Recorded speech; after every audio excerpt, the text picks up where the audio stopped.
ওয়াজ মাহফিলের আড়ালে চলছে ধর্ম ব্যবসা। পবিত্র কোরআনের আয়াত বিক্রি করে মোটা অঙ্কের টাকা কামিয়ে নিচ্ছে ধর্ম ব্যবসায়ীরা। যেখানে সারা মাসে নামাজ পড়িয়ে আজান দিয়ে আর মসজিদের খেদমত করে ইমাম মুয়াজ্জিনরা পান 5 থেকে 10,000 টাকা, সেখানে হেলিকপ্টার হুজুর 1 ঘন্টা গীবত পরনিন্দা করে আয় করছেন লাখ টাকা। নিজেকে নবীর ওয়ারিস দাবি করা এই ধর্ম ব্যবসায়ীরাই এখন ইসলামের সবচেয়ে বড় ভাইরাস। ওয়াজ মাহফিল বলতেই আমাদের চোখের সামনে ভেসে ওঠে একটি দৃশ্য, যেখানে ইসলামের পণ্ডিতগণ সাধারণ মানুষের সামনে তাওহীদ, আখিরাত, রিসালাতের বিষয় তুলে ধরবেন। তাদের বয়ানের মাধ্যমে সাধারণ মানুষ জানতে পারবে জান্নাতের কথা, জাহান্নামের কথা। সে মহান স্রষ্টা সম্পর্কে তারা জানবে, যিনি পুরো মহাবিশ্বের একমাত্র মালিক, যার হুকুম মানতেই জিন আর মানুষকে সৃষ্টি করা হয়েছে।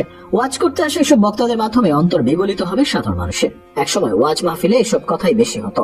দেলোয়ার হোসেন সাইদি, খন্দকার আব্দুল্লাহ জাহাঙ্গীর, মঞ্জুর এলাহিদের মতো ইসলামিক স্কলারদের মুখ থেকে আল্লাহ ও তার রাসূলের কথা শুনে বদলে গেছে অনেক মানুষের জীবন। তবে বর্তমানে চিত্রপট পুরোপুরি বদলে গেছে। এখনকার ওয়াজ মাহফিলগুলোতে লাখ লাখ শ্রোতার দেখা মিললেও ওয়াজ মাহফিলগুলো পরিণত হয়েছে বিনোদনের মাধ্যমে। এখন আর হিদায়াতের উদ্দেশ্য নয়, শ্রোতারা যাচ্ছেন হাসির কৌতুক শুনতে। হেলিকপ্টারে করে আসা এসব বক্তারা কোরআন হাদিসের কথা বলার চেয়ে তারা প্রাধান্য দেন মতের অমিল হওয়া বক্তাদের কাফের মুরতাদ ফতোয়া দিতে। আর এই কাজের জন্য তারা হাতিয়ে নিচ্ছেন 50,000 থেকে 1 লাখ টাকা। যেখানে আল্লাহ নিজেই সূরা ইয়াসিনের 21 নম্বর আয়াতে স্পষ্টভাবে বলে দিয়েছেন, অনুসরণ করো তাদের যারা তোমাদের কাছে কোনো কিছুর বিনিময় কামনা করে না, অথচ তারা সুপথপ্রাপ্ত। সেখানে ঘন্টা চুক্তিতে বয়ান করে ওয়াজ ব্যবসায়ীরা নিজের পকেট ভারী করতে ব্যস্ত। এছাড়া সূরা বাকারার 174 নম্বর আয়াতেও আল্লাহ সাবধান করেছেন কোরআনের আয়াত পড়িয়ে বিনিময় না নিতে। আল্লাহ বলেন, কিতাব হতে আল্লাহ যা নাজিল করেছেন, যারা এটা গোপন করে এবং এর বিনিময়ে স্বল্প মূল্য গ্রহণ করে, এরা নিজের পেটে একমাত্র আগুন ভক্ষণ করে। ওদের সাথে আল্লাহ কিয়ামতের দিন কথা বলবে না এবং ওদেরকে পবিত্র করবে না, এবং ওদের জন্য আছে যন্ত্রণাদায়ক শাস্তি। ছোটবেলা থেকে বিভিন্ন মসজিদ মাদ্রাসার আলেম ওলামাদের বয়ান থেকে যা শোনা গেছে, তাতে দেখা যায় নবী রাসূলগণ মানুষের ময়দানে যেমন মহান আল্লাহ পাকের দ্বীনের দাওয়াতে মেহনত করে মানুষকে আল্লাহর হুকুম আহকামের দিকে ডেকেছেন, তেমনি পাশাপাশি ব্যক্তিগত জীবনে ওনারা কোনো না কোনো হালাল পেশা অবলম্বন করতেন, যেমন পশুপালন, কৃষিকাজ। এমনকি হযরত ইউসুফ আলাইহিস সালাম মিশরের বাদশার মন্ত্রীর দায়িত্ব পালন করেছেন। এতদূর সত্ত্বেও কেউ কি এই কথা বলতে পারবে যে মিশরের বাদশার মন্ত্রীর দায়িত্ব পালন করতে গিয়ে আল্লাহর নবী হিসেবে নবুয়তের দায়িত্ব পালনের উপর কোন ধরনের ঘাটতি হয়েছে? নবী রাসূলগণ যদি কর্ম করে জীবন অতিবাহিত করতে পারেন, আবার পাশাপাশি নবুয়তের দায়িত্ব যথাযথভাবে পালন করতে পারেন, তবে আমাদের বর্তমান জামানার এসব তথাকথিত নবীর ওয়ারিশগণেরা কেন তা পারবেন না? নবী রাসূলগণ কি উম্মতের মাঝে দাওয়াত ও তাবলীগের কাজ করে বিনিময়ে উম্মতের কাছ থেকে পারিশ্রমিক পেতেন? এর উত্তর সবার জানা। তারা মূলত ওয়াজ নসিহত করতেন মানুষ আল্লাহর দিকে ফিরিয়ে আনতে, আর এখন ওয়াজ ব্যবসায়ীরা ওয়াজ করে ব্যাংক অ্যাকাউন্ট ভারী করতে।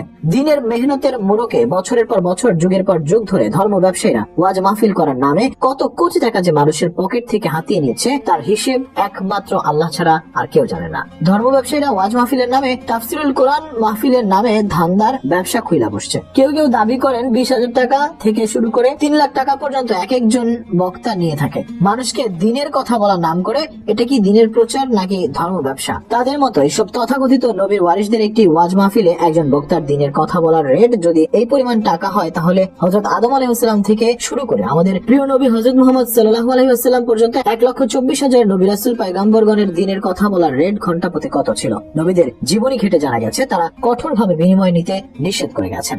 ইসলামী বইপত্র ঘেটে জানা গেছে যে যতজন নবী রাসূল সাল্লাল্লাহু আলাইহি ওয়াসাল্লামের সাথে জড়িত ছিলেন, যেমন হযরত আদম আলাইহিস সালাম, তিনি চাষাবাদ করে জীবিকা নির্বাহ করতেন। তার ছেলেদের পেশাও ছিল চাষাবাদ। তাছাড়া তিনি তাঁতের কাজও করতেন। কারো কারো মতে তার পুত্র হাবিল পশুপালন করতেন।